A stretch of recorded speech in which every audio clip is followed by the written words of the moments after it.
안녕하십니까. 최진호의 세상 사는 얘기입니다.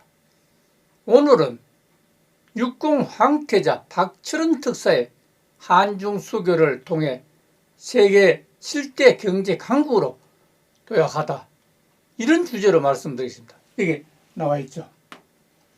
이 사진은 노태우 대통령이 한중 수교 후에 중국 국빈 방문했을 때 영접 장면입니다.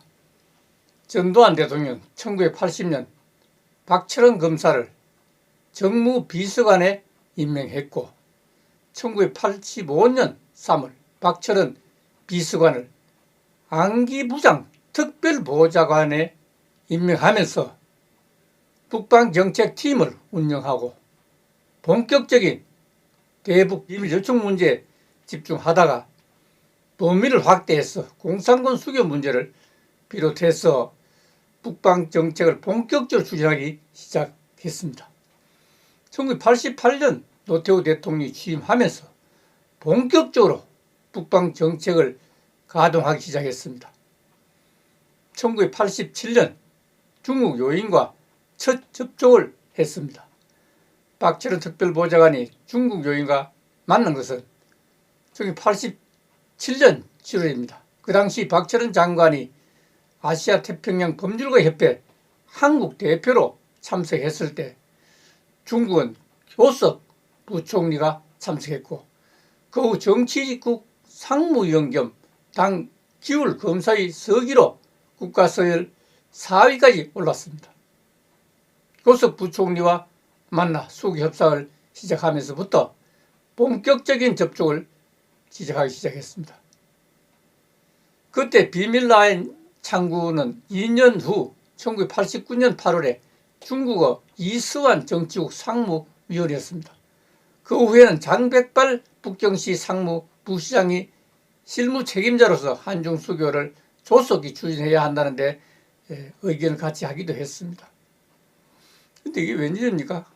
1987년 8월 중국 방문 때 많은 도움을 주었던 류구슈 변호사가 1988년 10월 17일 북방정책연구원 사무실로 중국 법률가 협회 이사 자격으로 방문해서 한중 수교에 많은 조언을 했다고 합니다.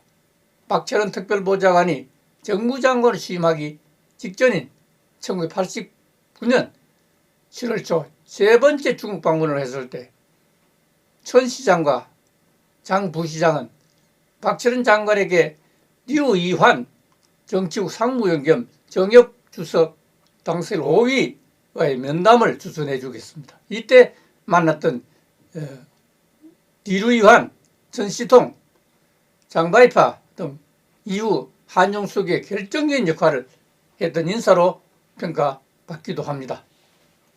이 사진은 중국 류이환 정협 주석과의 테니스도 협상이다, 이렇게 이름을 붙여봤습니다. 왜?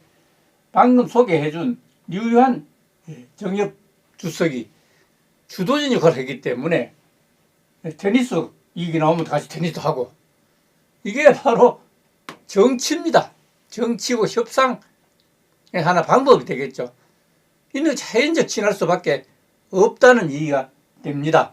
박철원 장관이 중국과 수교를 위한 젊은이의 여론 조성을 위해서 1990년 북경 아시안게임 때 북경대학교에서 특강을 해야겠다고 생각했습니다.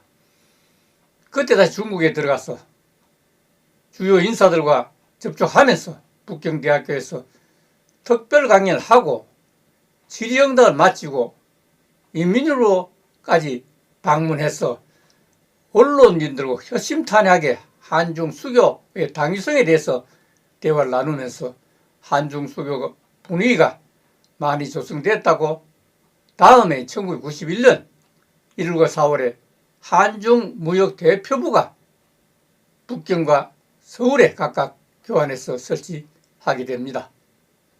그렇지만 단지 한중 간의 무역대표부 설치만으로 한중 수교가 되는 것은 아닙니다. 덩소평 등 중국 수뇌부 7명이 북한과의 관계 때문에 쉽게 허가를 하지 않았습니다.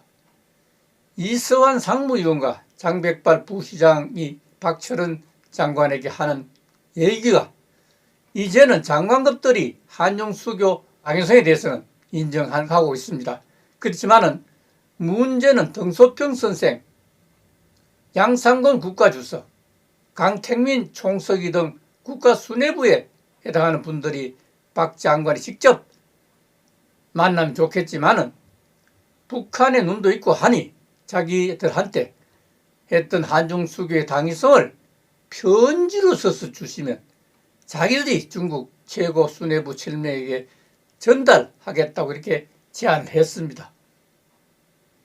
박철원 장관은 이제 때가 되었구나 생각하고 며칠 밤을 새워가면서 덩소평 선생을 비롯해서 강택민 총서기, 양상훈 국가주석, 만리 상무위원장, 이붕 총리 등 지정해준 7명에게 장문의 서신을 준비했습니다. 그때 덩소평 선생 등 7명에게 보낸 서신은 중국어로 16페이지나 되고 한글로 10페이지, 도합 26페이지의 장문의 서신이었다고 합니다. 극도의 보안 속에 유명 필사를 동원해서 부서로 직접 써서 7분에게 보냈습니다. 그 수뇌부에서의 반응이 공감한다는 긍정인 화답이 왔다고 합니다. 지성이면 감천이란 말이 맞는 얘기겠습니다. 그래서 1991년 가을수교 분위기가 무르익었는데 수교 한 달 전 1992년 7월 중국 외교부장이 북한에 가서 김일성 주석한테 설명하고 양해를 구했던 것으로 밝혀졌습니다. 지금까지는 이제 한중 수교 과정을 설명해 드렸습니다.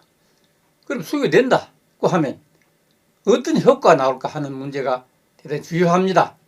과연 우리가 수교를 해서 무역에 얼마나 영향을 주나 하는 그런 문제를 우리는 미국과 중국이라는 큰 나라 두 개를 갖고 있기 때문에 두 개와 대면해야 되는 그런 입장에 있습니다. 2007년부터 2021년까지 그러니까 지난 14년 동안 중국과 미국에 대한 한국의 수출 현황을 찾아봤습니다.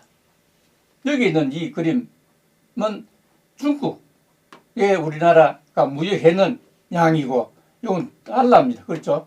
5,111억 달러, 6,870억 달러, 7,357억 달러 이런 식이고 그 다음에 여기는 요게 4개월치 해가지고 여기는 미국에서는 2,358억 달러, 3,271달러, 3,858억 달러 이런 식으로 표시가 되어 있습니다. 이 뭉뚱그려 설명하죠. 그렇죠? 요게 전체로 봤을 때 한국은 중국에 25%를 수출합니다. 우리 수출량의 4분의 1을 중국이 하는데 반해서 미국은 15%입니다. 10%의 갭이 생깁니다. 그러니까 미국은 우리가 너무 적다 따지고 보면 우리가 이걸 앞으로는 문제를 제기해야 됩니다. 너무 그게 무역 제재를 하니까 우리는 팔 수 없는 아이가 그 먼 데가 갖다 파는데 그렇죠? 이런 문제를 이제 우리가 제기를 해야 될 그런 입장이라는 판단을 제가 할 수밖에 없습니다. 25%고 여기는 15%니까 엄청난 10% 갭이 생깁니다. 10%는 엄청난 양이죠. 우리나라 경제발전 역할은 근면 성취하는 국민성과 세계 최고를 지향하겠다는 국민의 열정 때문일 것입니다. 그렇지만 기업이 만들어도 수입해 줄 나라가 없으면 불가능합니다. 한국 최고 기술과 14억 중국의 무역 파트너라는 사실을 간과할 수는 없습니다. 우리나라가 무역 1조 달러를 달성한 것은 2011년 12월이고 인구 5천만 이상의 국민소득 3만 달러 달성으로 305 클럽에 가입한 것은 2018년 12월 그러니까 3년 전입니다. 달성했던 엄청난 국제적 쾌거임이 분명합니다. 그렇지만 그 원인은 무엇일까? 첫째, 최고를 지향하는 국민성과 둘째, 500만 과학기술자의 기술과 연구 개발, 그리고 셋째, 기업가 정신과 국제적 신용 때문입니다. 신용이 매우 중요하죠. 이러한 350 클럽의 쾌거는 세계 230여 개 국가 중에서 지금까지 7개국에 불과합니다. 그 중에서 미국, 독일, 영국, 프랑스, 일본, 이탈리아 6개 나라는 식민지를 지배했던, 다시 바꾸면 착취했던 국가들인 반면에 7번째 가입한 우리나라는 식민지로부터 착취와 고통을 당했던 비참했던 나라였다는 사실입니다. 그런데도 정부는 기념식 하나 제대로 없이 애둘러 기피한다는 사실에 울분이 설 때도 있습니다. 어떻든 중국은 우리의 경제적 파트너임은 분명합니다. 그렇기 때문에 중국과는 서로 윈윈할 수밖에 없다는 생각입니다. 한 가지 더 재미있는 사실은 안재영과 자오쩌민 결별을 했죠. 뉴델리 대회에서 현정화는 복싱 우승을 했습니다. 서울에 올라온 현정화는 형부 재영이 오빠와 자요민 언니가 너무나 불쌍해요. 둘은 서로 사랑하고 있는데 결혼할 수 있도록 정부가 좀 도와주시면 안 될까요? 18의 어린 처제가 기특하다는 생각이 들었습니다. 그래서 1987년 8월 중국을 방문해서 차오스 부총리를 만났을 때 슬쩍 두 사람 문제를 거론했습니다. 자오쩌민 선수와 안재영 선수가 서로 사랑하는 모양인데 국교가 없어 사랑에 결실을 맺지 못하는 모양입니다. 스포츠는 이념과 체질을 뛰어넘어야 된다는 것이 사실 아닙니까? 부총리께서 전형적으로 생각해 주시면 합니다. 이렇게 했더니 차오스 부총리 웃으면서 그렇습니다. 정말 그렇군요.